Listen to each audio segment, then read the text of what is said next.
Secular Bharat news देखने वाले अपने तमाम दोस्तों और दर्शकों को सुल्तान भारती की तरफ से आदाब, नमस्कार, सत श्री अकाल।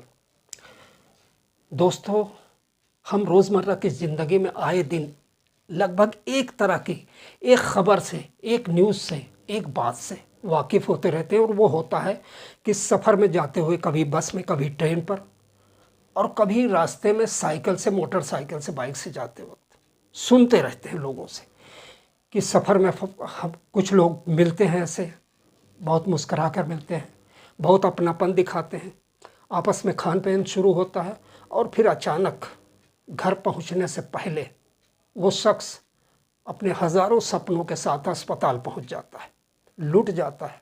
कुछ लोग पानी में, खाने में, कोल्ड ड्रिंक में ऐसी चीज़ें मिला देते हैं कि उनका मकसद होता है किसी तरह से भी लूट लेना। एक ऐसी ही हृदय विदारक घटना हुई। हैरत अंगेज, बहुत पढ़ा लिखा आदमी, प्रोफेसर, युवा प्रोफेसर, हज़ारों छात्रों के ज़िंदगी में सबक भरने वाला, उनको रास्ता दिखाने वाला, उनको पढ़ाने वाला, उनको समझाने वाला एक प्रोफेसर, छत्तीसगढ़ के प्रोफेसर रतन सिंह अपनी ड्यूटी पर वापस जा रहे थे देहरादून के यूनिवर्सिटी में पढ़ाने के लिए। दिल्ली से एक वातानुकूलित बस पर सवार होते हैं, और ज़्यादा नहीं, गाज़ियाबाद आने से पहले पहले उनको उनकी बगल पर की सीट पर बैठे हुए लोग उनसे दोस्ती करते हैं। पहले प्रोफेसर रतन सिंह युवा हैं, जवान हैं, इन्होंने उनको अपने कोल्ड ड्रिंक पेश की, और उसके बाद में उन्होंने कोल्ड ड्रिंक पेश किया इनको, और जब उनकी कोल्ड ड्रिंक इन्होंने पी तो पूरे 72 घंटे के बाद अस्पताल में होश आता है। वो भी तब जब बस पहुंचती है देहरादून, और ये जगाने से भी नहीं जगते। इसी बीच ये क्या क्या चीज़ें खो चुके होते हैं, वो एक अलग कहानी है। लेकिन चलिए, प्रोफेसर रतन सिंह आज हमारे साथ हैं, हम उनसे पूछते हैं ताकि एक सबक मिल सके दर्शकों को कि वो लोग कम से कम इस तरह की घटनाओं से होशियार रहें। देखिए क्या कहते हैं प्रोफेसर सिंह, कैसे चकमे में चकमका गए और कैसे उनके बहकाने में आ गए, कैसे इनको बिल्कुल शक नहीं हुआ कि ये ठग भी हो सकते हैं। देखिए एक रिपोर्ट।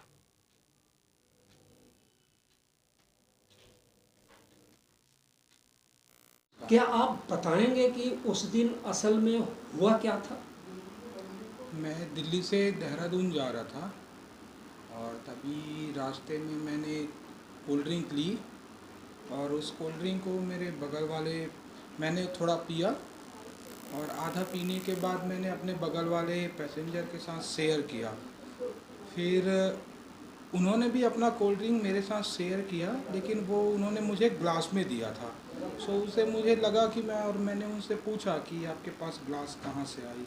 उन्होंने कहा कि हम रास्ते में आते जाते रहते हैं तो ग्लास हमारे पास होती है। फिर मैंने वो कोल्ड ड्रिंक पी, और उसके बाद मोहन नगर क्रॉस होने तक मुझे याद है। उसके बाद मैं सो गया, और फिर जब मेरी आँख खुली तो मैं आईसीयू में ही था। आप बस से जा रहे थे? हाँ, मैं बस से जा एक रहा चीज़ था। बताएंगे कि तमाम तरह की खबरें आती रहती हैं ठगी की, और आप एक तो बहुत हाईली एजुकेटेड हैं, प्रोफेसर हैं, अपने बच्चों को भी, अपने छात्रों को भी तालीम देते हैं, समझाते हैं।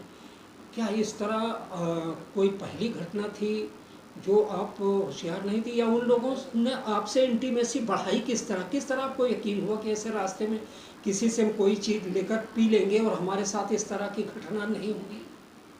उनके ड्रेसअप से, और वो अच्छे पढ़े लिखे एजुकेटेड लग रहे थे, तो मुझे लगा मेरे साथ ऐसा नहीं होगा। और उन्होंने नॉर्मल बातचीत की, और मैंने बहुत ज़्यादा नहीं कोल्ड ड्रिंक पी थी, वो आधे गिलास से भी कम मात्रा में होगी।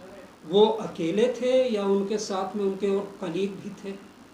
मुझे लगता है अकेले थे, बाद में आए होंगे तो मुझे पता नहीं। आप दोनों एक ही सीट पे थे या सीट आगे पीछे थे?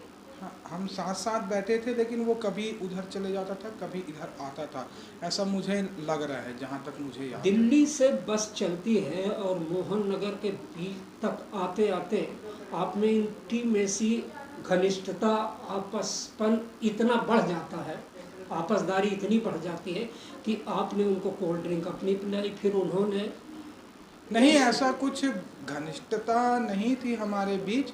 मैंने जस्ट ऐसे ही पूछ लिया क्योंकि मेरी कोल्ड ड्रिंक गर्म हो जाती और बाद में उसे फेंकना पड़ता, बस ऐसे ही मैंने पूछ लिया था।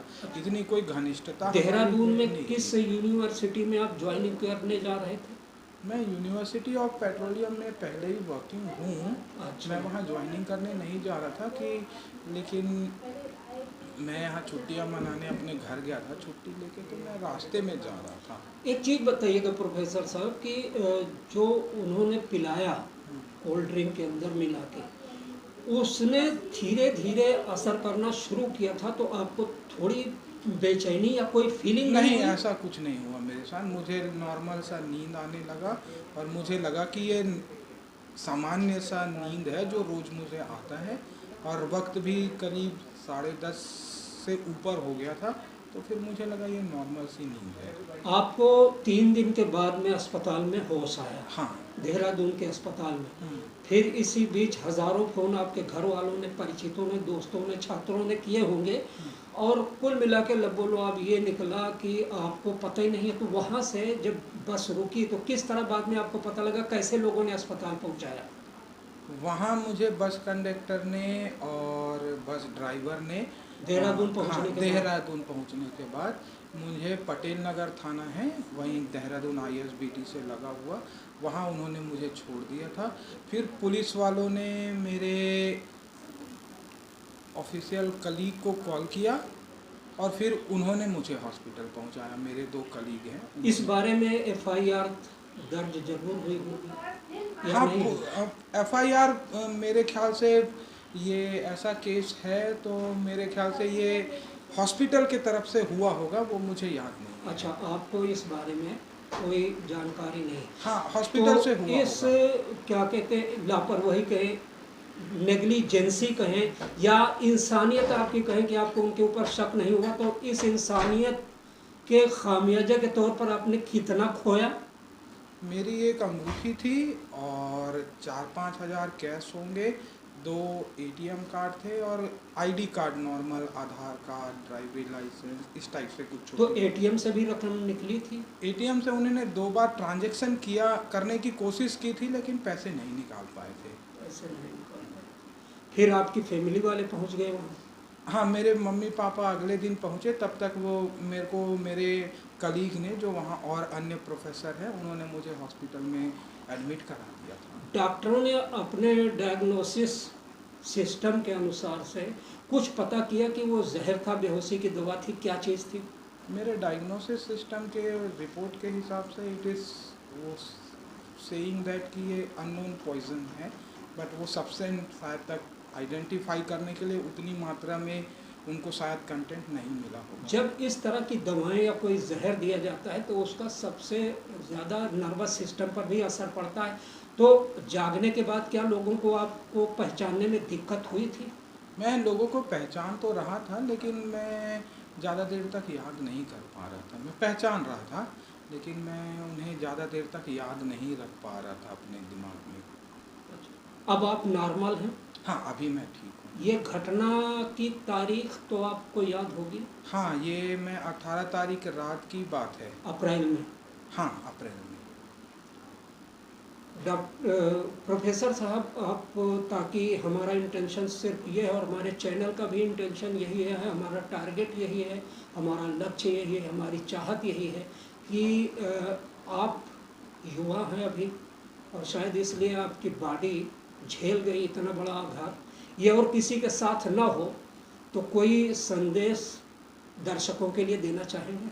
हाँ, मैं यही कहना चाहूँगा कि आप कहीं भी जाएं तो अपना पानी, खाना घर से ही लेके जाएं, और बगल वाला चाहे कितना भी दोस्त बने उस सफ़र में, वो ना ही ले तो ज़्यादा अच्छा है। तो उम्मीद करता हूँ कि ये सीख जो आप दुनिया को दे रहे हैं, शायद खुद भी आगे भविष्य में अप्लाई करेंगे। हाँ, मैं कोशिश करूँगा। बहुत बहुत शुक्रिया आपका। धन्यवाद। सब कुछ लुटा के होश में आए तो क्या किया, लेकिन देर आए दुरुस्त आए। सुबह का भूला हो कोई शाम को, अगर घर लौट आता है तो उसे भूला नहीं कहते। और दूसरी चीज़ ये है कि यही ठोकरें हमें एक मुकम्मल इंसान बनाती हैं। तो दोस्तों, ऐसे लोग हर मोहल्ले, हर प्रेस स्टाफ, हर रेलवे स्टेशन और हर कंपार्टमेंट में मौजूद होते हैं। ट्रेनों में, बसों में सुरक्षा गार्ड भी होते हैं। लेकिन क्या कहा जाए, रास्ते में पड़ने वाले ढाबों में इंसान कम, लुटेरे ज़्यादा बैठे रहते हैं। तो इन ठगों से होशियार रहें और इस कहानी से इबरत हासिल करें, एक सबक लें कि हर वो शख्स जो मुस्कराता है आपका साथी नहीं होता। हर वो शख्स जो इंसानियत दिखाता है सिर्फ सफ़र में, वो आपका हम सफ़र नहीं होता। हर एक शख्स जो आपको अपना पैसा खर्च करके खिलाना चाहता है, कहीं ना कहीं आपसे कई गुना ज़्यादा वसूल करना चाहता है, हमेशा याद रखें। और इस तरह की लावारिस खबरों के लिए सब्सक्राइब करें सेकुलर भारत न्यूज़। और हमारे इस चैनल का ऑक्सीजन लेवल थोड़ा सा, जी हाँ, जय हिंद, जय भारत, अल्लाह हाफिज़।